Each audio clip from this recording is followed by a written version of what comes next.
1996년 11월 11일 남산 135 터널을 오가는 승용차를 중심으로 혼잡 통행료 징수가 시작됐습니다. 그 이후로 20년이 지났지만 혼잡 통행료는 도입 당시와 같은 2,000원에 묶여 있습니다.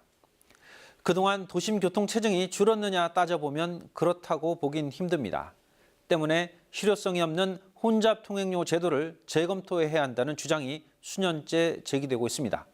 이 혼잡 통행료, 서울시의 손쉬운 수입원의 하나인지 도심 교통량을 줄이는 방법이었는지 쌍심지 카메라가 남산 터널의 24시간을 담았습니다.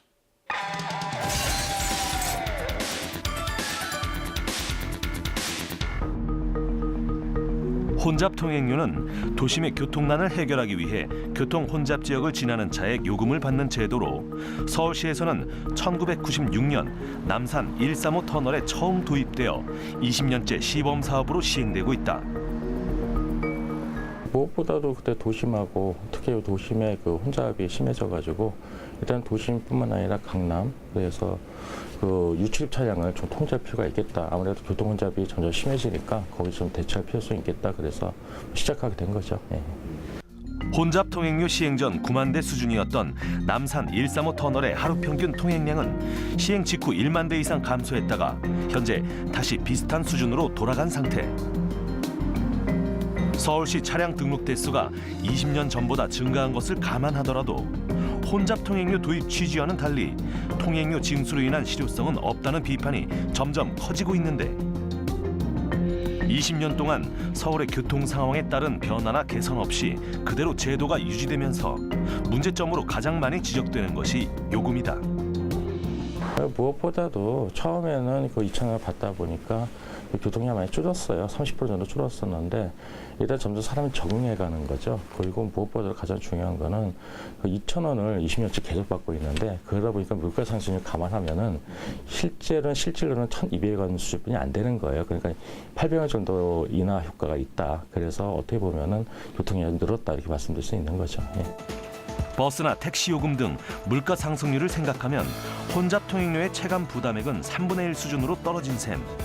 교통 혼잡을 개선하는 효과를 보려면 요금을 올려야 하지만 통행료 인상은 시민 부담으로 이어질 수밖에 없기 때문에 그동안 수차례 검토만 하고 현실화되지 못했다. 그 개선의 필요성은 오래전부터 얘기가 됐고요. 또 저희가 많은 연구 검토를 해왔던 것들이 있죠. 근데 이제 정책이라는 게 그 내용에 대한 검토도 필요하지만 의사결정하고 그 시행 시기에 대한 부분도 고민을 해야 되는 거잖아요. 그러니까 그런 것들에 대한 전반적인 고민을 지금 함께 하고 있는 거고요.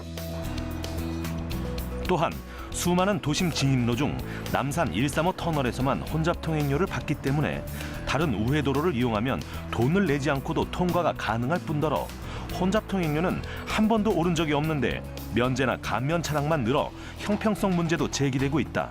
지금 추산하는 게 한 60% 정도 되는 걸로 좀 나와 있습니다. 예. 어떤 차량? 기본적으로 택시가 제일 많고요. 그다음에 버스도 있고 관용 차량이라든가 아니면 긴급 차량 그런 것도 있고 경차 같은 그런 차량 그리고 그 수용차 요일제 하는 차량 그런 차량이 그 주로 면제나 감면 대상이 되고 있습니다.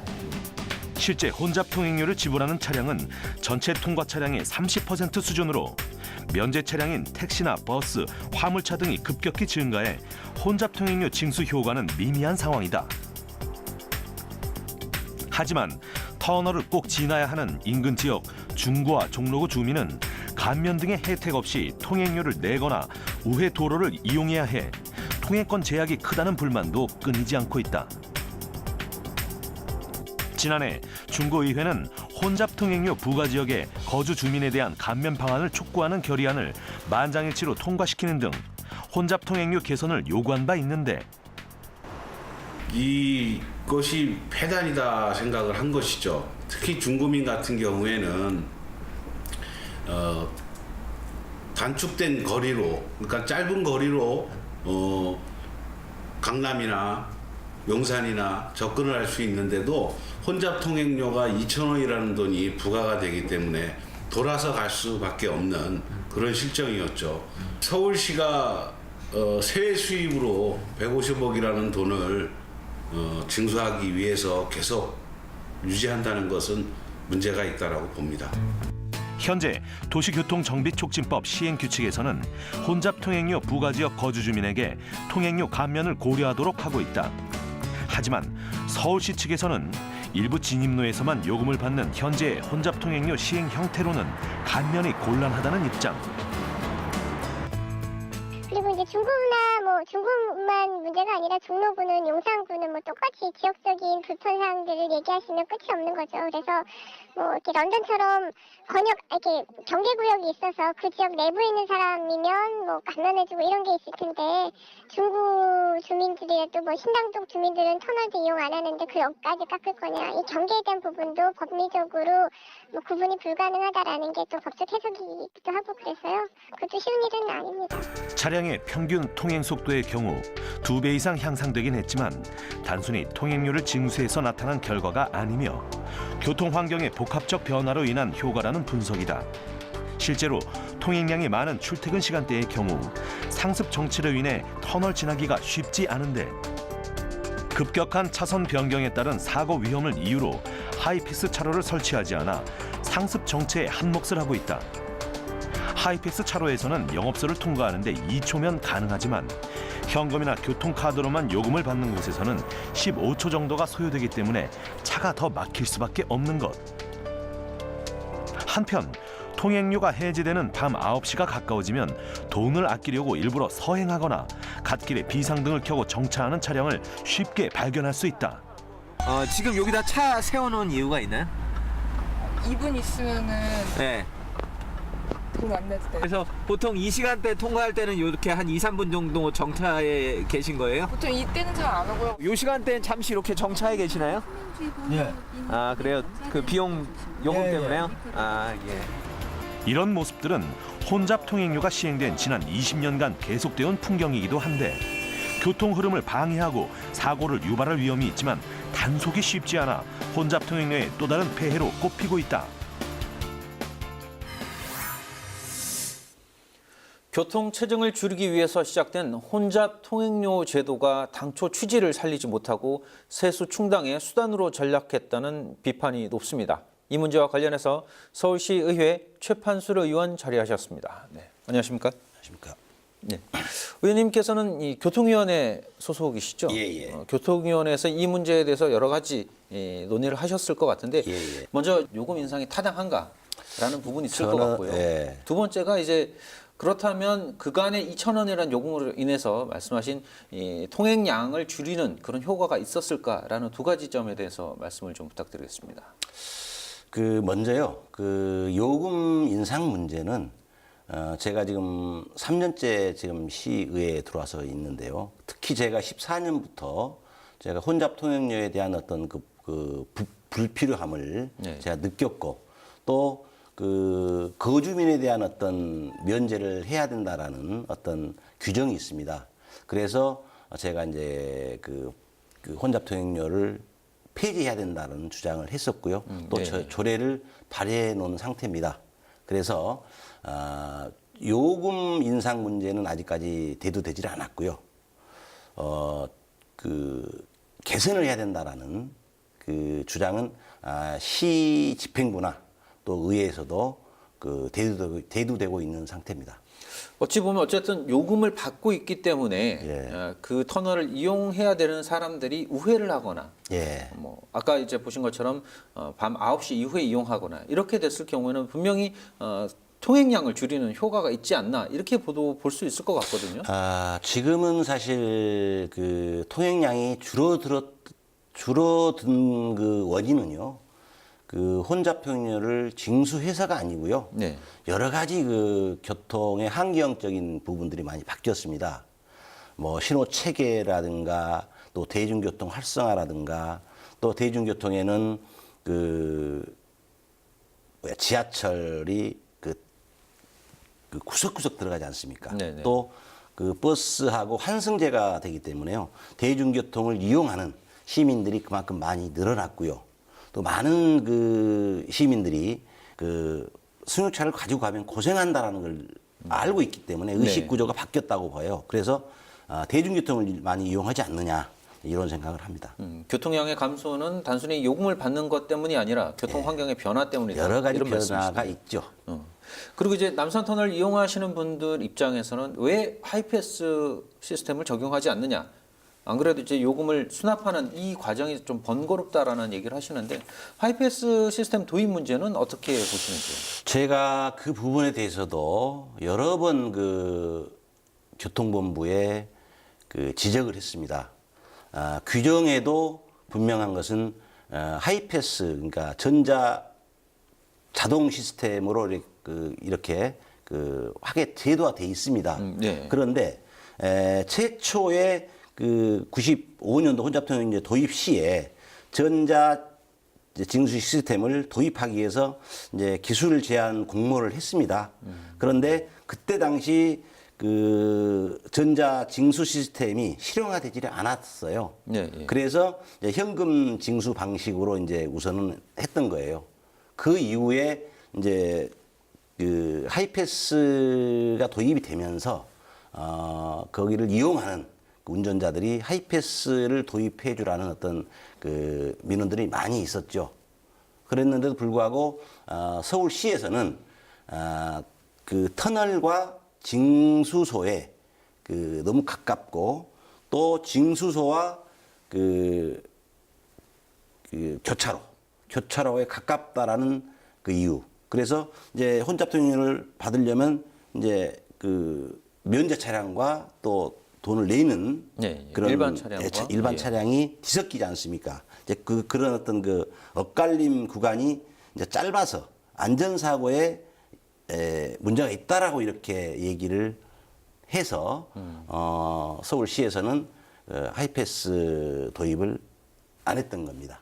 기술적으로 어떤 문제가 있는 것이 아니라 단순히 이제 주변 그 교통 여건상 하이패스 이용자와 그렇지 않은 이용자들 사이에 이 사고 위험성이 높다 이런 말씀이시죠? 제가 생각할 때는 징수를 조금 옮겨주면 예.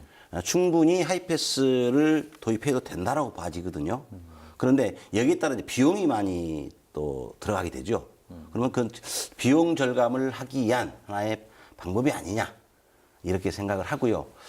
정말 이런 부분들은 그 운전자의 입장에 서서 서울시는 정말 그 하이패스 도입을 해야 된다라고 봐집니다.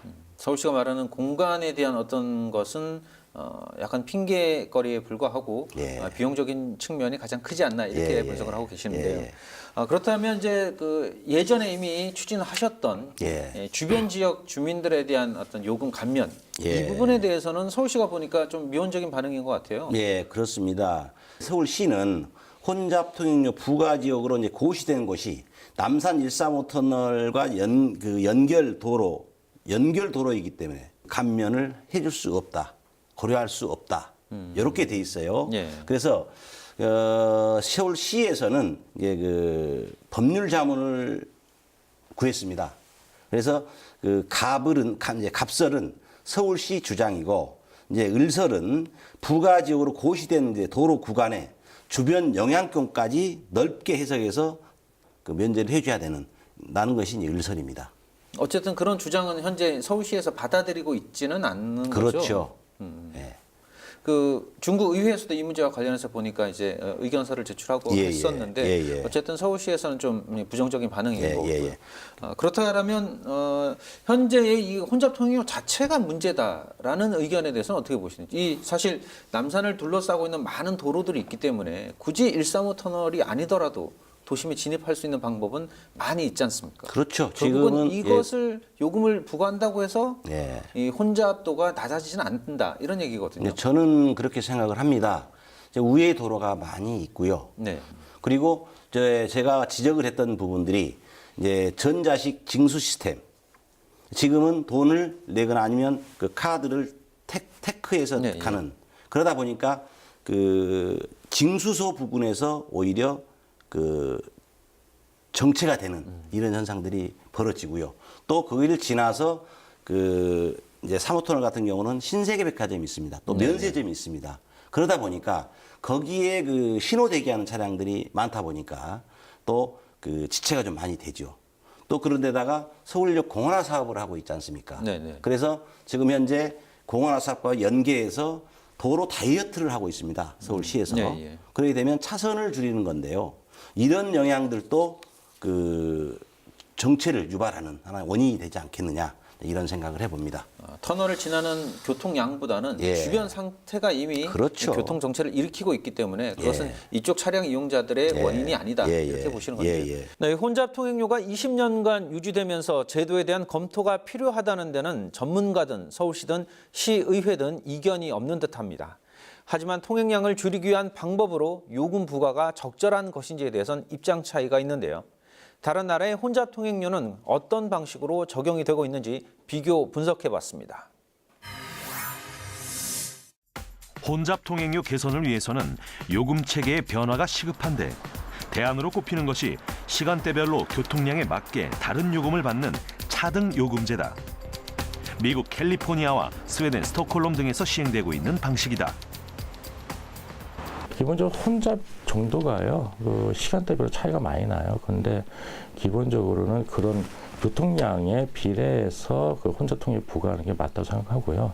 지금 선적인 규제를 하고 있는데 외국 사례를 보더라도 좀 혼잡 통행료 실효성을 발휘하기 위해서는 일단 도시면 도심, 강남, 강남 주로 혼잡한 그 지역을 중심으로 해가지고 좀 더 면적인 규제로 하는 게 좀 더 실효성이 좀 높지 않나 생각을 합니다. 예. 서울에서 운영되는 혼잡 통행료는 1호 터널하고 3호 터널에서만 징수하고 있는 상태인데, 그런데 이제 도심으로 들어오는 진입로가 이 두 터널에만 있는 것이 아니고 상당히 많은 진입로들이 있는데 이 두 곳에서만 이제 진행되다 보니까 원래 이 혼잡 통행료라고 하는 게 이제 통행량을 줄이겠다라고 하는 차원에서 시행되는 제도인데 다른 우회로가 많기 때문에 그 효과가 매우 제한적이다 이렇게 볼 수 있고요. 현재는 도심 진입로 중 남산 135 터널에서만 혼잡 통행료를 받고 있지만 도심으로 들어가는 모든 진입로를 막아야 통행량이 실제로 줄어들 수 있다는 것. 대표적인 게 영국, 런던 케이스가 있는데요. 거기서는 컨제스천 차징 스킴이라고 그래가지고 일정 구역을 정해서 그 구역 안에 진입하는 차량이나 아니면은 그 안에서 그냥 차를 모는 차량이라서는 일률적으로 8,800원씩 받고 있어요, 하루에. 그래서 굉장히 높은 수준의 요금 받고 있다 말씀드릴 수 있고, 그래서 뭐 보면은 그 교통량이 전반적으로 30% 이상 감축됐다 하는 그런 보고가 있습니다. 서울시가 추진 중인 녹색교통진흥지역은 법적으로 혼잡 통행료를 부과하도록 하고 있는데 도심 전체로 혼잡 통행료가 확대될지 여부에 관심이 모아지고 있다. 현재 진행되고 있는 혼잡 통행료가 시행되고 있는 그 사대문안 도심뿐만 아니라 예를 들면 실제 교통을 많이 유발하는 곳, 여의도라든지 강남역 일대라든지 이런 곳도 실제로는 이제 같이 진행이 돼야 교통 수요 관리하는 측면에서 효과가 있다 이렇게 검토된 바가 있어서요. 교통 혼잡이 가장 극심하게 발생하는 도로 구간을 혼잡 통행료 부과 지역으로 재지정해야 한다는 의견도 있는데 더 나아가 실효성이 없는 혼잡 통행료 제도는 폐지하고 물리적인 방법으로 차량 통행을 억제해야 한다는 지적도 있다. 그러니까 통행료를 부과해서 교통 수요 관리를 하겠다라고 하는 방향에서 도심의 이제 그 도로 구조를 개편한다. 무슨 얘기냐면 로드 다이어트를 통해서 차선을 줄이고 보도를 확장한다든지 이렇게 해서 쉽게 말해서 이제 자동차 통행을 억제하기 위한 물리적인 개선을 하겠다. 이렇게 방향을 잡은 것으로 알고 있습니다. 서울시가 벌어들이는 혼잡 통행료 징수액은 연평균 150억 원대. 20년간 혼잡 통행료가 그대로 유지되면서 많은 문제점들이 노출되고 있지만 아무런 개선이나 재검토가 이루어지지 않고 있어 교통 혼잡을 개선하려는 의도보다는 단순히 세입 충당 수단으로만 보고 있다는 비판이 끊이지 않고 있다. 그 혼잡 통행료 자체가 법에 교통 관련한 사업에 교통 혼잡을 개선하는 대중교통에 대한 투자나 뭐 시설 개선에 쓰도록 법에 명시가 돼 있어요. 그래서 그 법에 따라서 저희는 집행을 하고 있는 거고요. 혼잡 통행료가 20년째 제자리 걸음을 걷고 있는 가운데 오늘도 꽉 막힌 남산 터널을 지나기 위해 돈을 내는 많은 시민들. 이제는 혼잡 통행료에 대한 현실성 있는 재검토가 필요하다.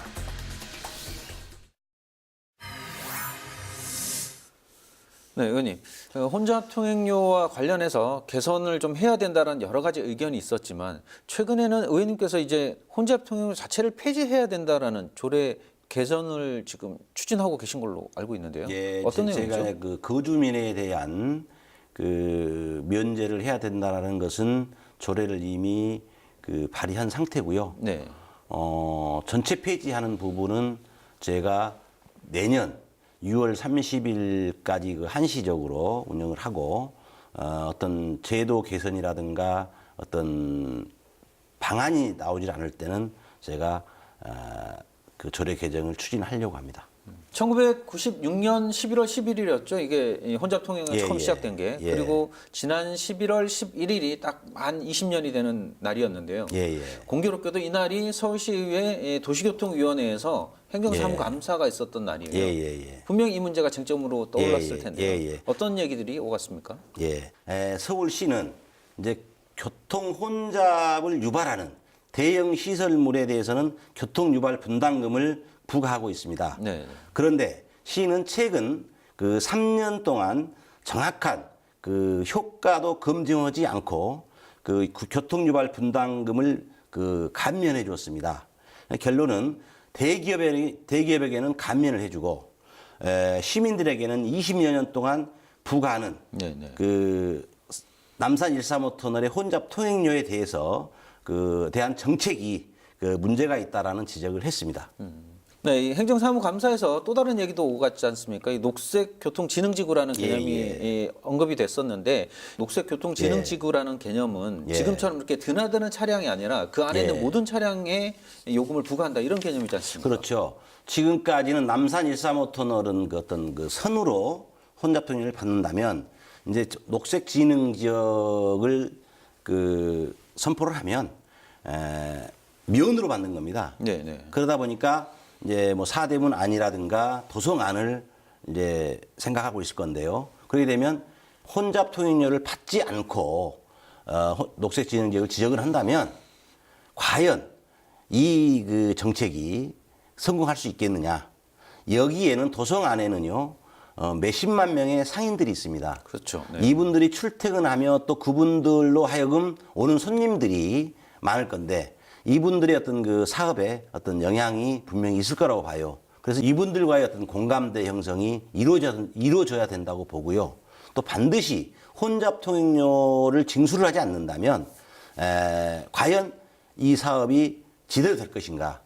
어떤 제재 방법이 없지 않습니까? 어떤 방법으로 그 제재를 하겠습니까? 이제 영국의 런던 같은 경우는 그 강력한 어떤 제재 수단으로 혼잡 통행료를 지금 받고 있습니다. 네. 굉장히 중요한 그 교통 정책의 변화인데도 불구하고 예. 시민들 그리고 예. 해당 지역 주민들과 아직 충분한 협의가 이루어지지 않은 상태에서 이 얘기가 나오면서 예. 반발이 좀 심한 것 같은데요.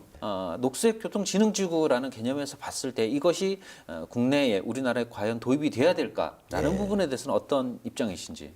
물론 이거는 그 선진국의 그 벤치마킹을 한 것이죠. 그래서 이건 참 그 좋다. 좋은데 과연 이런 것들을 실행을 하려면 충분히 공청회를 통해서 주민들의 어떤 그 공감대 형성이 필요하다. 이렇게 생각이 듭니다. 어쨌든 필요성은 인정하지만 예. 그것을 결정하기까지 예. 시민들과 많은 이야기를 나누어서 결론을 내야 된다 이런 말씀이시죠. 예, 예. 네. 혼잡 통행료 제도 개선이나 녹색교통진흥지구 지정 등은 분명 시민들의 비용 부담과 직결된 문제입니다. 그런 이유로 공론화를 미루거나 또는 지방선거 시기를 고려하는 등의 정책을 펼쳐서야 되겠습니까? 중요한 교통정책이니만큼 시민들의 의견도 충분히 받아들이고 또 시간이 걸려도 모두가 다 환영하는 결론을 내렸으면 합니다. 오늘 도움 말씀에 서울시 의회 최판술 의원이었습니다. 네, 감사합니다.